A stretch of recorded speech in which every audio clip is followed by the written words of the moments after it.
start. Yeah.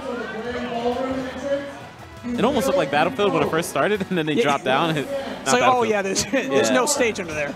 There's like 3 more platforms. Actually, I always wish this stage could have been made competitive.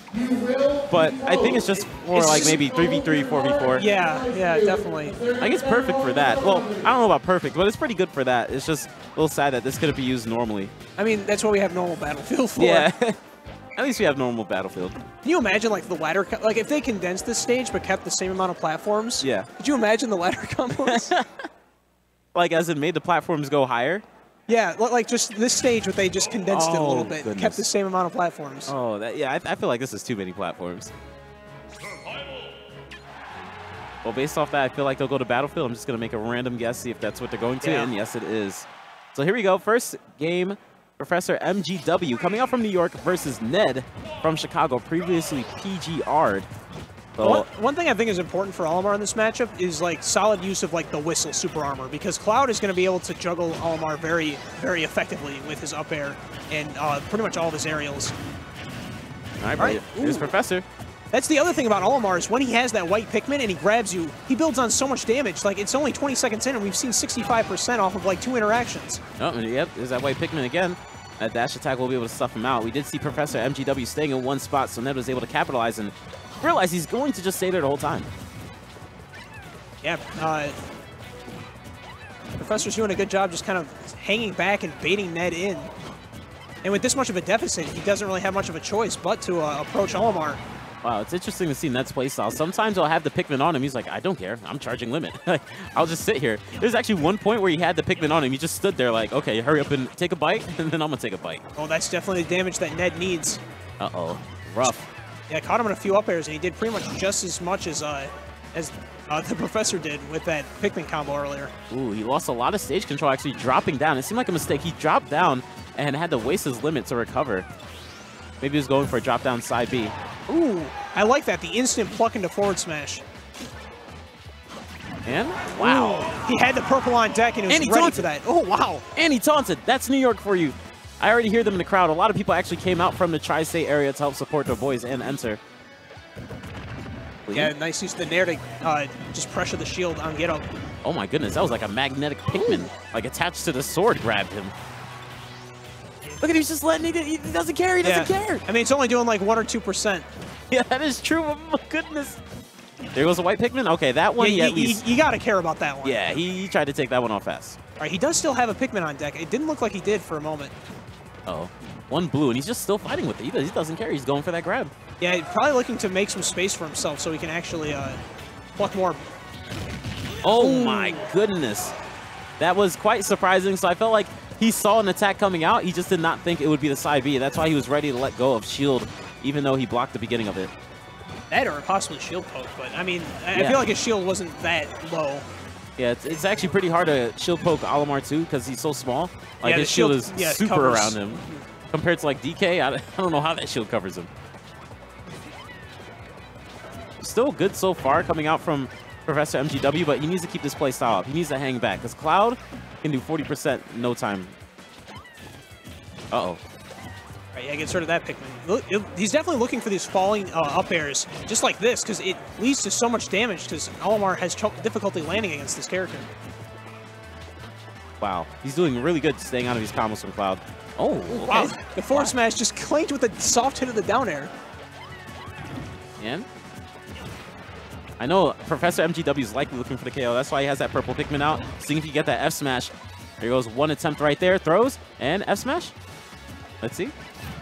He's looking for it so hard. Yeah. Even from the other side of the stage, but it cannot even KO. Yeah, Ned's being a little bit more patient here. I mean, the purple Pikmin F smash, I wouldn't be surprised. Uh-oh, I like this. Going for the grab. Very reminiscent of Squeak. At higher percents, he goes for grab a lot because a lot of people are blocking. They're scared of that limit cross slash. And F smash again. Look there, he's going for it. He's definitely looking for it, but Ned's being a lot more careful about how he approaches. But double purple. A double purple and a blue on deck. If he builds on a little bit more percent, we can see the up throw option. Yeah, he's looking for that grab every time with the blue. It's almost super predictable, but it's hard to punish. Yeah, this lineup is like ideal for this character. What? You know, if that had been a purple Pikmin, that probably would have been safe on shield. Ned, will he go off? Will he go off? He does! Oh, he choked him, but oh my God! He couldn't carry all of his Pikmin, and he got stuck underneath the stage.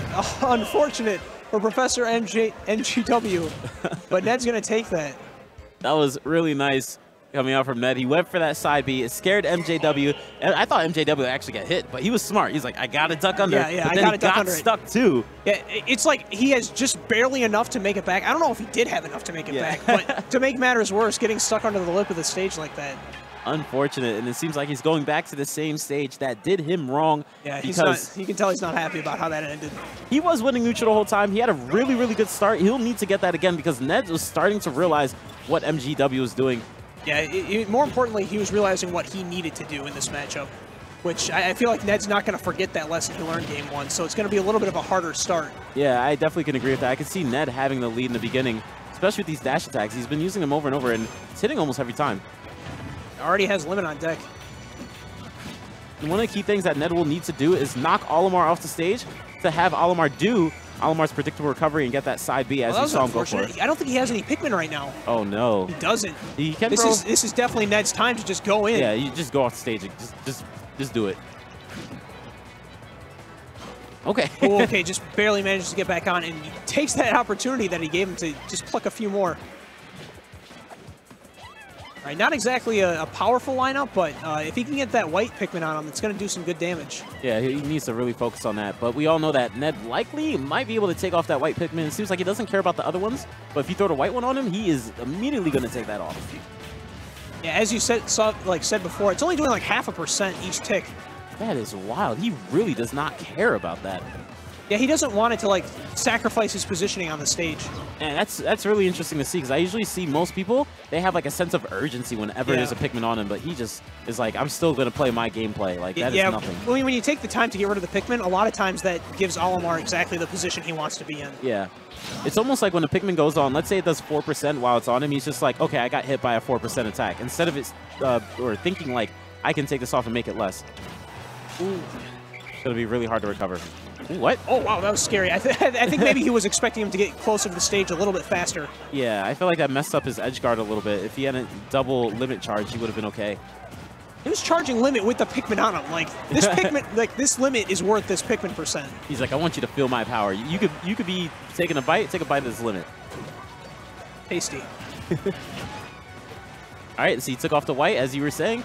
He's very urgent with the white. The other ones, he does not care. And it's really working out for him because it's not giving Professor MGW like any of like the opportunities that he wants to get close to Ned. Oh my goodness, these up airs right now. Clean combos. Taking his time, spacing out the Pikmin, giving himself stage control. I had a feeling that this would happen though, that Ned would be able to adapt, and MGW, you know, he did have that good start, but I just feel like Ned was adapting. So this time around, it seems like Ned is able to get the clean start. And already at 48%. Yeah, but Professor MGW not out of it yet. 139%, that's pretty solid kill percent. Wow, he actually jumped in right there. And that was a blue Pikmin grab, so very high chance he could have gotten a KO. I mean, like with Limit Cloud, he definitely is a little bit harder to kill off the top. Yeah. And no rage on Olimar either. But that's not going to matter. He catches him on the platform with that up air. All right, just charge limit. I see him do this in the beginning of the game. He just charged limit, has the Pikmin on him, does not care. Actually tried to back air it for once, so he only took 1%, and that's it. So most likely what we're going to see is him hopping around, trying to do some damage, eventually getting him the KO percent, and then considering using the limit, or at least using it whenever Olimar is recovering. Yeah, he's got the double purple and blue lineup. This is a very, very damaging lineup, but he's not really at a percent where he's going to die to him. All right, Olimar with these ledge traps right now. Okay, double up air. This is actually really good for Olimar. Olimar has the rage, has a purple Pikmin out. Might be able to just, you know, wing out a KO. Yeah, I mean, he's bringing this back. He ends up getting hit by that forward air because the hitbox was extended because of the Pikmin. All right, I like that. Seeing that sweet style, you have limit. Just go for the grabs, go for the safe options, get his damage a little bit up, and maybe eventually you won't even need the limit. You only need it for a hard punish. There you go. Up B out of shield. So scary how he gets out of there. And wow, the hard read from Keitaro.